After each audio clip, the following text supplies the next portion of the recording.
More specifically, what can we do to gain this awareness, this realization, and how can we make it fruitful in our lives? I will try to answer this question in two parts. First, concerning our awareness of the world around us, which as never before in the history of Christianity has become our conscious enemy. And second, concerning our awareness of orthodoxy, which I'm afraid most of us know much less than we should, and much less than we have to know if we wish to keep it. First, since whether we wish it or not, we are in the world, and its effects are felt strongly wherever you are today, even in a remote place like our monastery here.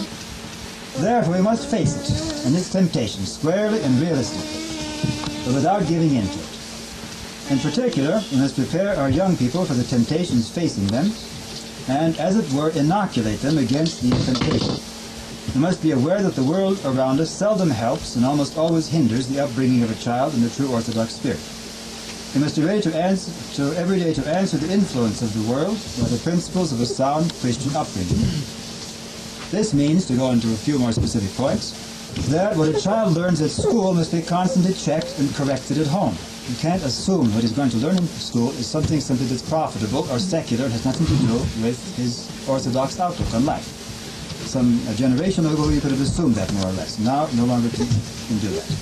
A child may be taught useful skills and facts in schools, although many schools in America today are failing miserably even at this. In fact, many school teachers tell us that all they can do is keep the children in good order in class without even teaching them anything. But even if he gets this much, which few are getting, he is also taught many wrong attitudes in philosophy.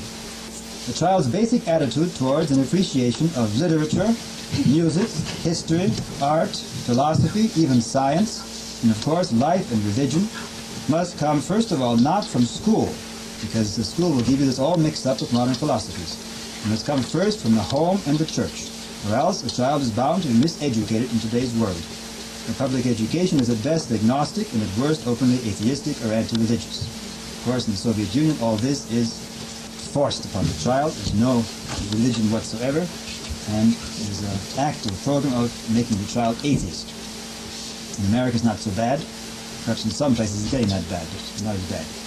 Another point, parents must know exactly what is being taught their children in sex education courses, which are almost universal today in American schools. And this must be corrected at home, not only by a frank attitude to this subject, especially between fathers and sons, a very rare thing in American society, but also by a clear setting forth of the moral aspect, which is totally absent in public education. Another point, parents must know just what kind of music their children are listening to, what is in the movies they see, listening and seeing together with them when necessary, what kind of language they're exposed to, what kind of language they use, and various other points of common everyday life, and there must be a Christian answer, a Christian attitude given to all of this. Television, and households where there is not enough courage to throw it out the window, must be strictly controlled and supervised to avoid the poisonous effects of this machine which has become the leading educator of anti-Christian attitudes and ideas in the home itself, especially to the young. I speak about the raising of children because this is where the world first strikes its blows at Orthodox Christians and forms them in its image. Once wrong attitudes have been formed in a child, the task of giving him a Christian education becomes doubly difficult. But it is not only children, it is all of us who are facing the world which is trying to form us in anti-Christianity, by means of schools, television, movies, popular music, and all the other influences that pound in upon us, most of all in the big cities. And we have to be aware that what is being pounded in upon us it's all of one piece. It has a certain rhythm, a certain message to give us, this message of self-worship, of relaxing, of letting go, of enjoying yourself, of giving up any thought about other life. In various forms, whether in music or in movies, television, what's being taught in schools, the way subjects are emphasized, the way the background is given, everything else. It's one particular thing that's being given to us. It's actually an education in unbelief. In the Soviet Union, it's an education in atheism. We have to fight back by knowing just what the world is trying to do to us and by formulating and communicating our Orthodox Christian response to it. Frankly, from observing the way Orthodox families in today's world live and pass on their orthodoxy, it would seem that this battle is more often lost than won. The percentage of Orthodox Christians who retain their Orthodox identity intact and are not changed into the image of today's world is rather small. I don't mean just people who continue to go to church on Sundays, because many people going to church on Sundays are not very aware of what their religion is all about. However, having said this much, I must say now that it is not necessary to view the world around us as all bad. If it was, there would be almost no hope for us. In fact, for our survival as Orthodox Christians, we have to be smart enough to use whatever is positive in the world for our benefit. And here I'll go into a few points where we can use something in the world which seems to be nothing to do directly with orthodoxy in order to formulate our Orthodox worldview.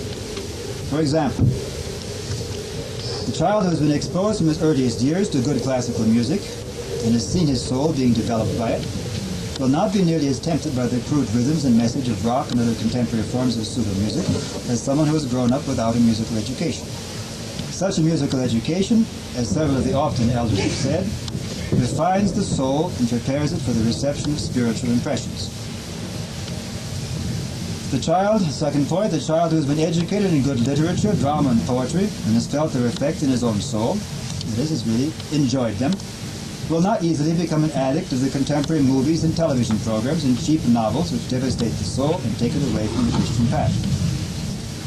Another point is the child who has learned to see beauty in classical painting and sculpture will not easily be drawn into the perversity of contemporary art or be attracted by the garish products of modern advertising and pornography. Another very important point, the child who knows something of the history of the world, especially in Christian times, and how other people have lived and thought, what mistakes and pitfalls people have fallen into by departing from God and His commandments, and what glorious and influential lives they have lived when they were faithful to Him, will be discerning about the life and philosophy of our own times, and will not be inclined to follow the first new philosophy or way of life he encounters. One of the basic problems facing people educating children today is that in the schools they are no longer given a sense of history, that anybody has lived before us. Anybody who knows anything about history before the Second World War is considered ancient history.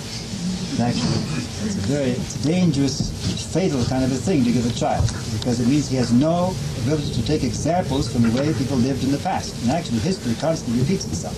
Once you see that, it becomes interesting. It becomes interesting how people are falling into the same traps today. And you begin to see how you can answer this, how people have answered it in the past, how there have been people who went against God and what results came from that, and how people changed their lives and became exceptions and gave an example which has lived on to our own time.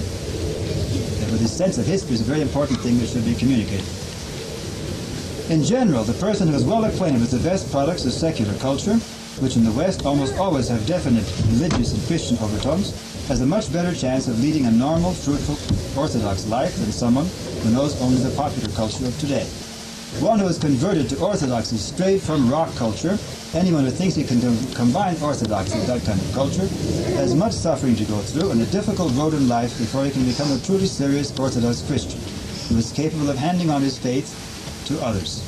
Without this suffering, without this awareness, Orthodox parents will raise children who will be devoured by the contemporary world around us. The world's best culture, properly received, refines and develops the soul. Today's popular culture cripples and deforms the soul and hinders it from having a full and normal response to the message of orthodoxy. Therefore, in our battle against the spirit of this world, we can use the best things the world has to offer in order to go beyond them. Everything good in the world, if we are only wise enough to see it, points to God and to orthodoxy. And we have to make use of it.